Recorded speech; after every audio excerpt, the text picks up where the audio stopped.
Yo, what up? It's your boy Mack Wilds. Right now you're tuned into HHRFD. Hip Hop Reviews for Dummies. Dummy. It's your boy Fridge, chilling here with the homie Mack Wilds. Yo. And we gonna get caught up, talked about his recent album, and pretty much get a little history about him. Yeah.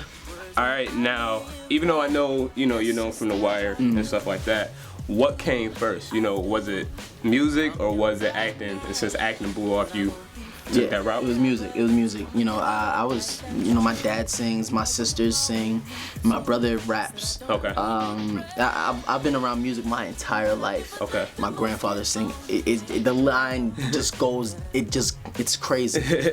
But I kind of fell into acting first. Okay. My older brother was doing acting first. I remember seeing him on different commercials and things. I remember he did a commercial with Rocket Ishmael, and me being a little kid, I'm looking yo, Rocket Ishmael was the man. So I'm like, okay, yo, I want to do that one day. So I started doing school plays and everything, but it really just started to pop off when I was 15. I seen my friends going on auditions and they coming back telling me they're making $1,000 a pop for a commercial. Wow. Like, yo, I'm crazy if from the hood. Get paid for doing something I like? That's nonsense. So of course I started going out for it. Okay. Now, the transition, since you were doing, acting for a decent amount of time, was it difficult once you went back into to doing music? No. It was in certain aspects, but it really wasn't. And I think the main reason why it wasn't was because I've been doing it for so long that even while I was still acting, I was in the studios writing, sharpening my craft. Okay. So when the time came, it was all I needed was the time and space to do whatever I needed to do. Okay. And that's what Salaam allowed me to do. With 90210 ending the way it ended, and me and Salaam just finding our groove, it really gave me the space and time to really just go to Miami, cut everything off, and just work. Okay. And we knocked the album out in about a month. Okay, now I was curious, since he's such a big heavyweight, as far as being a producer, basically a legend. Yeah. So how did that come about? Who reached out to who? Did you, did he have knew you from back in the day? Yeah, I know. I've known Salaam since I was about 19. Okay. So I met him at a BMI Awards. He was a fan of mine from The Wire. I was a fan of his from his music, of course. Yeah. And I told him I was doing music. He brought me to the studio. He just wanted to see what I was doing. And since then, he kind of just kept me under his wing like a big brother. Just made sure that he would check my writing, make sure I was doing I was writing the right way, or he would let me hear what he was working on so I would know what's coming out. Okay. And it wasn't until this past December that just passed, that he was like, yo, let's go to Miami, let's see what you really got. Okay. And went out there, started writing some songs, found our groove, and the rest was history. Okay, now one thing, a lot of people do the the back and forth from acting to music and stuff like that. Once you really said you was doing this full time and went all out, did the industry welcome you? I think one of the best things that we did was we didn't tell anyone. Dope. So we kind of just went in, did it, and let people hear the music before they even recognized it's me. There's still people to this day that text me or hit me up on BBM or Twitter or Instagram, and they're like, yo, you're the kid from The Wire? This is crazy. I've been listening to your song for so long and I didn't even realize it was you. It's cool. You fell in love with the music before you realized it was me. So that's perfect. So that means it was easy for you kind of to get into character. Yeah. You get what I mean? Especially it's with acting, it's kind of hand in hand. Exactly. I want to give people a part of myself, a real part of myself, instead of the different characters that I play. So thus the name change. The name change was it came from it's my middle name. It's Tristan Paul Mack Wilds. Okay, dope. So my family calls me Mack. My friends back at home call me Mack. It's this music is personal. You about to come in my crib and chill, so you might as well call me by my name. Yeah. I want you to get one-on-one with me. Exactly. Okay, I feel. Now, one thing I noticed from the album is you kind of pay homage to the early '90s. Yeah. You got that gritty, but yet you know what I'm saying. You still got that smooth with the R&B feel. Yeah. Was that on purpose, or is just how the vibe of the album went?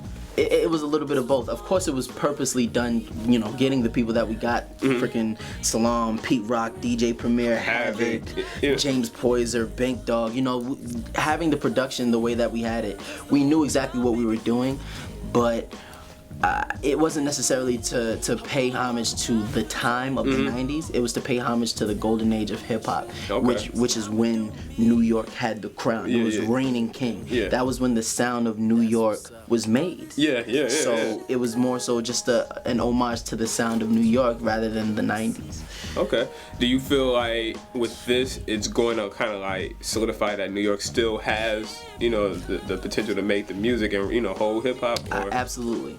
You know, I feel for an R&B record, this is a pretty damn good hip hop album. I came from, I was vibing out to it on the way here. I was like, yo, this shit in. That's when it went in. So that's a dope project. Now, a love story. What's the you know, the story behind that? I feel at first it's because it's an ode to the city. It's kind of like my love story to the city, but it's also different love stories intertwined within the music that I've went through. You know, different love, loss, I don't know, the growing pains of living in the hood, etc., or the fun things about growing up in the hood. You know, being like it's the land of the wild things.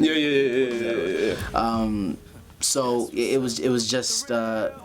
It was really just showing all of those different facets of my life, but also paying homage to the city. Now that the album is complete, you know, do you feel like, you know, you've done it, and you know, do you got like a little tension release off your shoulder? Absolutely. Like I feel like I just watched my wife have a child. And we, you know, it's a beautiful baby. So. Yeah, I'm proud. You know, I'm very proud of this album. It really came from a real place, and for people to be gravitating to it the way they are, it feels good, man. It feels really good. Okay, now you said it only took like a month to make the project. Yes. Was it because you already had material like pre-planned out, or did you just lock in for like a good 2-3 weeks and like, you know, spend days and nights, grew out the beard, you know what I mean? Like really zoned out. I mean, we had maybe a few songs that were pre-written. Neo's song was halfway written. James Fauntleroy's song was written. Enrico Love came in and did 2 songs. But every other song literally was me going into the studio day in, day out, you know, waking up, going to the studio, going home, going to sleep, and then going to do it again. Like, no rest, nothing else in between, just real hard work. And, you know, we knocked it out in a month. Okay. Now, one last thing would be, how does it feel to you when you look at your peers or look at the producers that, you know, since you're working with legendary producers, how does it feel to be like, yo, he's that one? Honestly, it's an honor. It's an honor. You know, these you know, the guys that. These are guys that I've been listening to my whole life. Like freaking Pete Rock did "The World Is Yours." These are guys that these are guys that were like, yo, you made some of my favorite records. These are records that I my life. Exactly. So for them to love and to contribute the way they did, I feel honored, you know. Among everything else, I feel honored and just amazed that they would even take the time out to help, you know, a young Staten Island kid. Dope. Well, anything else that you got going on? I mean, I know the project just came out, but like anything else that we kind of look forward to?